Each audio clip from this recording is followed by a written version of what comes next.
এই যে অর্ধেকটা পেঁপে এইভাবে কুচি কুচি করে ধুয়ে কুটে নিয়েছি।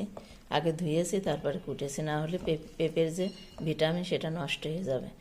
অনেক বাচ্চারা খেতে চায় না পেঁপে, তাই এইভাবে এই যে কুচো কুচো করে কেটে নিয়েছি। এটা ভাজি করব, এটা খেতে বাচ্চাদেরও ভালো লাগবে।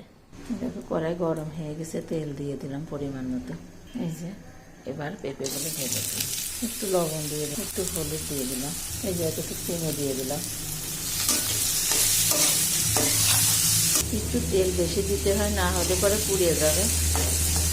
ভাজা হয়ে গেলে তেলটা পড়েই থাকবে, সমস্যা নেই। এই যে একটুখানি মিষ্টি দিলাম না, চিনি, এটা দিলে এটা স্বাদ অনেক সুন্দর লাগে। বাচ্চারা এটা রুটি দিয়ে খেতেও ভালোবাসবে, আবার ভাত দিয়ে মাখায় দিলেও খাবে, আবার নুডলসের ভিতরেও দেওয়া যায়। এতে ভিটামিনও থাকবে, খেতেও ভালো লাগবে, খাওয়াটাও হবে। এই পেঁপে খাওয়া অনেক উপকার, এতে লিভার ভালো থাকে, অনেক উপকার আছে। এটা কিন্তু অনবরত নাড়তে হবে, না হলে পুড়ে যেতে পারে। জারটা কিন্তু মিডিয়াম রাখতে হবে। দেখো অনেকটাই ভাজা হয়ে আসে।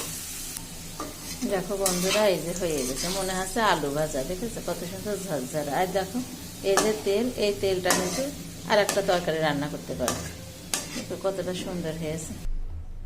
দেখো বন্ধুরা কতটা সুন্দর হয়েছে। এটা রুটি দিয়ে খাবে আমার ছেলে। পেঁপে খেতে চায় না তরকারি রান্না করলে, তা আমি এভাবে ভেজে রাখলাম, রুটি দিয়ে খাবে।